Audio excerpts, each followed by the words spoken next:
आप पाकिस्तान के अंदर देखेंगे कि इन्होंने इंडस्ट्रियलाइजेशन के बजाय अमेरिका से डॉलर्स कैश लेने शुरू किए। वही ना 80s में जो हम बात कर रहे हैं, डायरेक्ट डॉलर्स। और तो सबसे बुरी एडिक्शन लगाई इन्होंने पूरी कौम को IMF की, जो सबसे गंदी एडिक्शन लगाई इन्होंने IMF की। और मेरे ख्याल से बूमर्स के हम लोग 23 दफ़ा टोटल गए हैं, 23 दफ़ा। और बिगिनिंग फ्रॉम 1980s हम शायद 15 से 16 दफ़ा गए हैं IMF के पास इन पिछले 42 ईयर्स के अंदर 15। तो आप लगा लें कि ऑन एवरेज हम 2.5-3 साल बाद IMF के पास वापस होते हैं, जा रहे होते हैं कि जी कुछ करते हैं, कुछ कर दें। अभी भी आप देख लें, मैं Ishaq Dar one of our most amazing finance ministers, boomers, you know, वो जब बैठे हुए थे IMF वालों के पास, तो मैं IMF वालों की शक्लें देख रहा था कि वो तो जिस तरह बड़े सीरियस किस्म के, वो उनकी आंखों से पता लग रहा था कि they were like they can't take this guy anymore. तो और ये चीज़ आप देखें कि फर्स्ट ऑफ ऑल अब मैं आपको बताता हूँ कि इसके अंदर दो काम जो कि when boomers were joining the political spectrum, लेकिन उस वक्त साइलेंट जनरेशन पावर में थी, ठीक है, यानी साइलेंट जनरेशन ने सबसे ज़्यादा कम हुकूमत की पाकिस्तान के अंदर, सिर्फ 7 से 10 साल की है।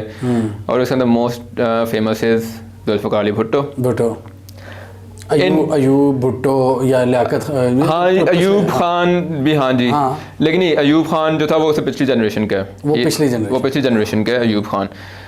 और भुट्टो ने इन्हीं बूमर्स के जो है ना, क्योंकि पीपल्स पार्टी वॉज जवानों की पार्टी, जवानों उस टाइम के बूमर्स जवान थे, उस वक्त बूमर्स यूनिवर्सिटी में थे, जवान थे। द बिगेस्ट ब्लंडर जो इन्होंने किया वो नेशनलाइजेशन। अभी तक हमने आज तक कभी रिकवर नहीं हो सके, नहीं, हमने कभी उस पर ऑटोप्सी नहीं की कि उस नेशनलाइजेशन का हमें फ़ायदा कितना हुआ, नुकसान कितना हुआ। उसका जो हमें डेफिनेट नुकसान हुआ ना, वो ये हुआ है कि आपके पास फॉरेन कंपनीज आई ही नहीं दोबारा कभी, ठीक है। देखें, मैं आपको एक बड़ी सिंपल सी मिसाल देता हूँ। China was a communist country, लेकिन उसने अपनी मार्केट्स ओपन की, foreign companies rushed into China, भागी हैं। हमारा क्या मसला हुआ, हम तो कैपिटलिस्ट थे, हम 60s की जो पॉलिसी थी, हाँ जी, हमने तो बड़ा ओपनली सबको बुलाया, जापान, जर्मनी, चाइना, अमेरिका सबसे ट्रेड कर रहे हैं। लेकिन आपने क्या किया, नेशनलाइज कर दिया आपने। 70s में वो रिवर्स कर दी आपने। इस चीज़ की ना मुआफ़ी नहीं मिलती, इसकी ये वो जुर्म है जिसकी मुआफ़ी नहीं मिलती।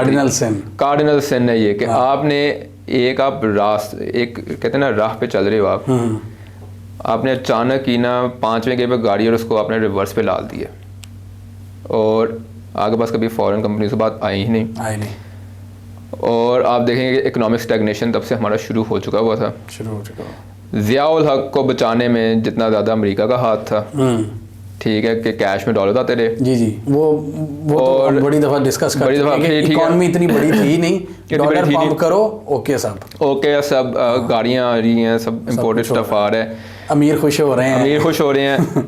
और फिर उसके बाद आखिर में जाकर जो इसाक डार ने दोबारा हरकत की 98 के अंदर। इसाक डार ने 98 में जब मुल्क डिफ़ॉल्ट होने लगा था, तो उसने जो लोगों के डॉलर्स थे वो उसने छीन लिए और लोगों को रुपए में दे दिया था, वो करेंसी छाप के, हाँ जी, उससे पैसे दे दिए थे। और मतलब जब करेंसी आप ज़्यादा छापते हो उससे भी इन्फ्लेशन आ जाती है ना, जब आप प्रोडक्टिविटी के हिसाब से, GDP के हिसाब से पैसे ज़्यादा छाप देते हो, तो दैट मीन्स इन्फ्लेशन। हाँ जी, हाँ, तो वो उसने कॉज कर दी। लेकिन इसके अलावा जो क्या हुआ, मुझे मेरे हमारी पिछली जनरेशन X के मेरे जानने वाले हैं, ही वर्क्स इन माइक्रोसॉफ्ट। उन्होंने बताया कि माइक्रोसॉफ्ट पाकिस्तान आ रही थी, सब कुछ डन था, इसकी वजह से उन्होंने कहा हम तो आ ही नहीं रहे। ये 99 में जो खड़मास हो रहा था, ये 98 पहले डॉलर उठा, फिर वो हो गया, मार्शल लॉ लग गया। उन्होंने कहा कि हम तो इस तरह के मुल्क में इस बकवास में नहीं हम लोग आ सकते। क्यों आएंगे यार, वो पॉलिटिकल अनसर्टेनिटी में नहीं, आप चले पॉलिटिकल अनसर्टेनिटी है, लेकिन आप ना आपने अगर मगरबी तर्ज अमल पे चलना, दिस इज समथिंग बूमर्स समझते नहीं है कि आपने अगर मगरबी तर्ज अमल पे सब काम करना है ना, तो उसकी फिर लवाजमात आपको पूरी करनी पड़ेंगी। आप ये नहीं कर सकते कि अच्छा अब ये हम कोई, यानी वो कहते हैं ना, कॉस्मेटिक चेंज कर दें कि हमारे हक में भी कुछ हो जाए, इस तरह आप नहीं कर सकते। वो आपको फेस करनी पड़ती हैं, लवाजमत उनकी पूरी करनी पड़ती हैं। और ये एक बहुत बड़ा कार्डिनल सिन है इन द वेस्ट कि बैंक में पैसा पड़ा है और फेडरल गवर्नमेंट आकर बैंक से पैसे आवाम के उठा के ले जाए। ये कार्डिनल सिन है, गवर्नमेंट नहीं कर सकती काम, क्योंकि आपका बैंकिंग सिस्टम सारा लिंक है वेस्ट से, हाँ, डॉलर सिस्टम से, और आप उसी में हेर फेर कर रहे हो। हेर फेर कर दें, और जिसकी वजह से अब आप सोचें 98 में अगर माइक्रोसॉफ्ट आती, मतलब आप समझते हैं कि भुट्टो के बाद दूसरा बड़ा जो सिन, मतलब जो दूसरी बड़ी डिस्ट्रक्शन की गई वो इकोनॉमी की, वो ये की गई है, वो ये की गई है। ये जो लोग इस आगडार के फ़ैन हैं, मैं इनको बताता चलूँ कि भाई साहब तीसरी दफ़ा मुल्क को डिफ़ॉल्ट करने लगे हैं 98 में, फिर इन्होंने 2017 में भी बड़ा को खसारा छोड़ा था, ट्रेड डेफिसिट का छोड़ा था, and now third time they are doing the same. So keep supporting your Ishaq dollar. और 2017 का तो तारीखी ट्रेड डेफिसिट था ना, 17 का या $20 बिलियन का। No sir it was $20 billion. Trade deficit $43 billion का, बट करंट अकाउंट डेफिसिट इतना था। करंट अकाउंट डेफिसिट, हाँ जी करंट अकाउंट डेफिसिट। अच्छा, फिर इस पे आ जाए trade deficit, current account deficit पे। अब 99 आ गया Musharraf, 98 boomers are fully in power. आपका मेरे ख्याल से BS1 से लेकर BS22 तक सारा बूमर बैठा है। हाँ, इस वक्त ना ये तो मुझे जान को था, वो आज भी बैठे हैं वो यही मसला, वो आज भी बैठे हैं, यानी रिटायरमेंट ही नहीं लेते, रिटायरमेंट ही नहीं लेते, यानी 60 कितनी पाकिस्तान की 60 है रिटायरमेंट एज, 60 है तो वो एक्सटेंशन ही ले ही जाते हैं। मैं किसी देख रहा था, किसी जगह पे पढ़ रहा था, पता नहीं कितनी सच्चाई है इस बात पे, सुनी सुनाई बातें हैं ना, सोशल मीडिया पे चल रही थी कि कोई आर्मी चीफ थे एक्स हमारे, उनके जो सुसर साहब थे वो पॉलिसीज़ डिक्टेट करवाया करते थे, और वो भी वो 80s की ही प्रोडक्ट थे, और उनकी ख्वाहिशात के मुताबिक मुल्क चल रहा था, तैनातियाँ चल रही थी। आगे मैं कुछ नहीं कहना चाहूँगा, आप कंटिन्यू हो भी सकता है यकीनन तो क्या होता है आपका 98 से लेकर 2023 है, ट्रेड डेफिसिट भी है, करंट अकाउंट डेफिसिट भी है, यानी 24 साल से हम लोग डेफिसिट में चल रहे हैं। जी। इसके अंदर ये 24 साल में से हम लोगों ने इतने साल हमने निकाले भी क्यों हैं, क्योंकि 20 साल तक अमेरिका रहा है अफ़गानिस्तान के अंदर, तो वो हमारा आप समझते हैं बचाव हो गया है किस्म का, वो हमारा बचाव ही था कि डॉलर मिलते रहे कि डॉलर मिलते रहे हैं। डॉलर ज़िया साहब के दौर में, फिर मुशर्रफ के 10 साल और थ्रू आउट वहाँ पर, और जब वो रहता है तो वो फिर अपना बंदा लगाता है पहले वो ना एक बंदा भी नहीं लगाता, वो नहीं, मतलब पाकिस्तान में वो अपना ही कप्तान लगा देते हैं वो कप्तान ये कॉन्स्पिरेसी थ्योरी है, लेकिन वो आने से पहले अपना बंदा सेट करवा देते हैं, वो कोच भी लगा कर जाते हैं, वो सारा कुछ लगा कर जाते हैं। हाँ जी।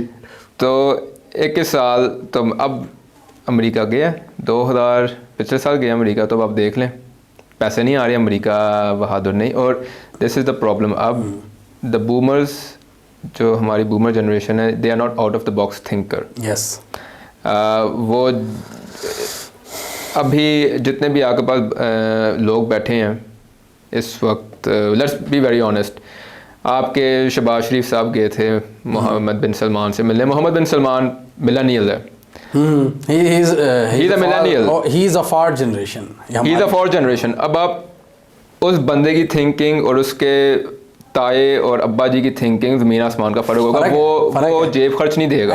हमारा शहबाज शरीफ बूमर है, टिपिकल बूमर है, वेरी टिपिकल बूमर यानी खाने वाला बूमर है, खाऊ बूमर है और यानी वो बूमर है कि इसको आप यानी ही नॉट, यानी जो पाकिस्तानी बूमर है इसके बारे में एक चीज़ कहते हैं, इनके पास बसीरत नहीं है, ये एक साल की प्लानिंग नहीं कर सकते सही तरीके से। तो इनसे ये पाकिस्तान को तो चाहिए कम से कम 10 साल की प्लानिंग। यस, ठीक है, मैं ये नहीं कह रहा हूँ कि it should be a planned economy, लेकिन मैं ये कह रहा हूँ कि आपने 10 साल के अपने जो हैं अपने सेक्टर्स देखने, अपने सेक्टर्स में इम्प्रूवमेंट कैसे लेकर आनी है। सही। अब ये शहबाज शरीफ गए थे मोहम्मद बिन सलमान से मिलने, और मोहम्मद बिन सलमान ने एक बात की थी वो कि get your house in order, अपने मामला दुरुस्त करो, अपने मामला। अच्छा, अब get your house in order को अगर आप मोहम्मद बिन सलमान के देखेंगे ना, तो उसने अपना हाउस इन ऑर्डर क्या किया था, जो 2017 में उसने रिट्स कार्ल्टन में अपने ही खानदान के लोगों को तुन दिया था और ऑन वेरी क्रेडिबल सोर्सेज इसने 80% वेल्थ शेक डाउन की है उन सबसे। उसने बहुत ज़्यादा पैसा शेक डाउन किया है। और one of the very most famous princes Talal bin Abdullah bin Talal, जो कि अमेरिका में काफ़ी ज़्यादा इन्वेस्टमेंट उसने की हुई थी ईबे वगैरह के अंदर, उसको भी किया और वो उसके बाद से कभी नज़र भी नहीं आया मीडिया के अंदर उस तरीके से जिस तरीके से वो उसकी मीडिया प्रेजेंस थी। This is what he meant by getting house और दिस इज़ ऑल्सो हो सकती है बात के उसकी ये मीनिंग हो कि हमने अपना हाउस इन ऑर्डर करो, लेकिन ये लोग नहीं करते।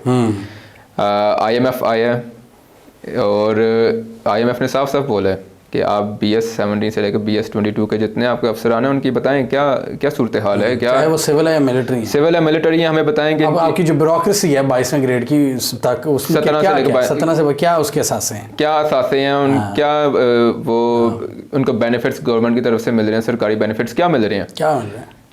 अब वो यहीं पे बात आती है कि और बूमर्स डोंट अंडरस्टैंड कि एक इंसान जो है ना that manners and habits makes a human, मेरी और आपकी जो आदत है ना वो हमारी शनाख्त भी होती हैं, वो हमें इंसान भी बनाती हैं। आपकी बुरी आदत होंगी वो आपकी पहचान बन जाएगी। जी। अब ये वो आदत हैं कि they are not ready to कहते हैं ना कि हमने नहीं छोड़नी अपनी गंदी आदतें, यानी इंडल्जेंस नहीं छोड़नी, हमने नहीं अपनी 4 गाड़ियाँ छोड़नी, हमने नहीं अपना फ्री का पेट्रोल छोड़ना, हमने नहीं अपनी सब्सिडाइज्ड बिजली छोड़नी। और मुल्क चाहे बेशक चला जाए तबाह हो जाए। आज आपने ये कूजे में बंद कर दी हैं पाकिस्तान की सारी मुश्किलात ना, कि this is the reason they are not ready to give up their perks, they are not ready. और मैं इनको इसलिए ब्लेम नहीं भी करता हूँ क्योंकि this is a global phenomenon, ठीक है। हाँ, इन चाइनाज केस ऑपोजिट रहा है। चाइना के केस में इन्होंने आकर मेहनत की है बूमर्स ने, और उसका राइज नज़र भी आता है। और उसका फिर आपने राइज देखें, सरप्राइजिंग राइज है उनका। आप राइज इस लेवल का देखें कि जो पाकिस्तान उनके, अब हमारा स्टेट बैंक उनके सेंट्रल बैंक को गाइड कर रहा था 80s में, और आज देखें वो अमेरिका को एक्सपोर्ट में कट मार गए। आपको मैं एक बताता हूँ बात जो अमेरिका के अंदर काफ़ी कंसर्न है इनको चाइना के बारे में, कि वो कंपैरिजन कर रहे थे कि अमेरिका कितना स्टील प्रोड्यूस करता है, चाइना कितना स्टील प्रोड्यूस करता है। तो उन्होंने उसकी बस एक कंपनी है चाइना की, बाओ steel, it's the world largest steel manufacturer, ठीक है। वो एक साल में इतना स्टील बनाती है जितना पूरा north US United states of America बनाता है, एक कंपनी पूरा मुल्क। आप यहाँ पे देखें पाकिस्तान स्टील मिल मिली, वो 2006 से 7 से बंद है, 2006-7 से बंद है। जी ऐसे ही। उसने 1 किलो का भी स्टील नहीं बनाया होगा, लेकिन all of their employees are getting paid, salary ले रहे हैं, वो सैलरी ले रहे हैं, गोल्डन हैंडशेक नहीं ले रहे, सैलरीज ले रहे हैं। यानी मैं और आप मिलेनियल्स जाएंगे, हमें जॉब नहीं मिलेगी, लेकिन वो बूमर्स बैठे हैं काम नहीं कर रहे, उनको उनकी सैलरीज मिल रही हैं। यही हाल और भी इदारों का है।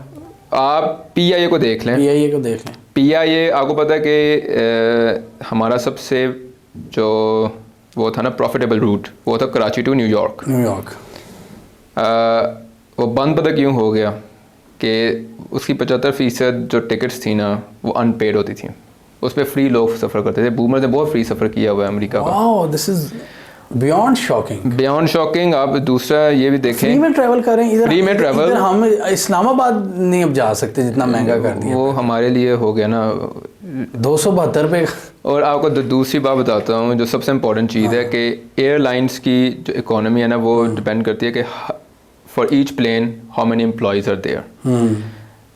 अगर आप इस वक्त दुनिया की टॉप एयरलाइंस देखेंगे ना, कतर हो गई, एमिरेट्स हो गई, इतिहाद हो गई, तो इनका है हर प्लेन के इक्विवेलेंट है रफली 50 एम्प्लॉयज़, ठीक है ना। यानी एक प्लेन जो है ना वो 50 एम्प्लॉयज़ का ख़र्चा उठा रहा है। पाकिस्तान का पता PIA का कितना है? 514, एक प्लेन टू 514 एम्प्लॉयज़ की रेशो है, इतना का ख़र्चा उठा रहा है। यानी वो मुझे नहीं समझ में आ रही कि वो कैसे मैच किस तरह सस्टेन कर सकते, वो किस तरह सस्टेन कर रहा है। मुझे तो अभी तक ये नहीं पता कि PIA चल कैसे रही है, लेकिन ये ग्राउंड रियलिटीज़ हैं कि आप बने बनाए इदारे मिले। एजुकेशन सिस्टम में आप जाएँ, हमारा public school system was one of the best. मैं जब था छोटा था तो मैं डीपीएस का मैं नाम सुना हुआ था, स्कूल मैंने देखा नहीं था हुआ। जब मैंने उसका कैंपस देखा तो मैं तो कैंपस देख के परेशान डीपीएस का, मैंने कहा व्हाट इज दिस, मैंने स्कूल का नाम क्यों नहीं सुना हुआ। लेकिन टोटली डिस्ट्रॉयड। क्या हुआ था कि आपके जितने भी ये स्कूल्स थे, Cathedral, Crescent, Saint Anthony, DPS, जो कि जहाँ से हमारे बूमर ज़्यादा पढ़े हुए हैं, भुट्टो की नेशनलाइजेशन ने इन सब को डाल दिया कमिश्नर के अंडर। अच्छा। ये पहले गवर्नमेंट पब्लिक पार्टनरशिप के अंडर थे, वो अब डायरेक्टली अंडर गवर्नमेंट जा चुके हुए हैं। यानी now the commissioner basically the principal of the school as well. I think is the commissioner और द असिस्टेंट कमिश्नर, इन दोनों में से एक जब वो प्रिंसिपल भी है स्कूल का। आई डोंट नो कि क्यों इन्होंने ऐसे किया। और ये वो स्कूल्स थे जहाँ से आपकी हॉकी की टीम भी तैयार होती थी, ऐसे ही है, आपकी क्रिकेटर्स भी बनते थे, आपके स्क्वाश के चैंपियंस, आपके अब्दुल खालिक जो आपका कहते थे एशिया का तूफान, ओलंपियन जो था, मतलब इतने हीरे निकलते थे। आपके रेसलर्स जो कि जाकर मेडल्स जाकर जीत कर आया करते थे। अब आप देख लें कि वही स्कूल्स आपने डिस्ट्रॉय किए। ओके, फर्स्ट यू डिस्ट्रॉयड, आप चलो डिस्ट्रॉय ना करते, उनको एक्सपैंड भी ना करते, मेंटेन रख लेते। डिस्ट्रॉय किया, डिस्ट्रॉय करने के बाद क्या किया, पब्लिक स्कूल सिस्टम उठा के ले आए। यानी दिस एक होती है ना जुल्म की इंतहा, वो भी है कि एवरीथिंग दे मोनेटाइज्ड इट, हर चीज़ को मोनेटाइज। हेल्थ सेक्टर के अंदर लेकर नहीं आए, यानी जो गवर्नमेंट के अस्पताल हैं। मैं आज भी आपको बताऊं कि जो पाकिस्तान के अंदर जो आपके जना अस्पताल हो गया, जनरल हॉस्पिटल हो गया, मेयो हॉस्पिटल हो गया, सर्विसेज हो गया, इनको अगर थोड़ा सा कर लिया, इनको सिर्फ मेंटेनेंस की ज़रूरत है। They can compete with hospital in the UK. लेकिन नहीं करना, मेंटेन नहीं करना, आपने प्राइवेट हॉस्पिटल्स बना दिए। और वेरी यानी अफसोस की जो बात है कि आपका जो गवर्नमेंट का डॉक्टर है वो एट द सेम टाइम ही is working in a private hospital as well. और ये भी वो चीज़ है जो कि बूमर्स ने इंट्रोड्यूस करवाई।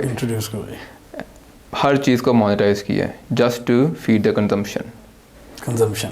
यानी जो चीज़ें मिलेनियल्स की, हमारी अब जो अगली जनरेशन जो जेन ज़ी है, जो कि हमारा एक बेसिक राइट था, उसको मोनेटाइज कर दिया गया।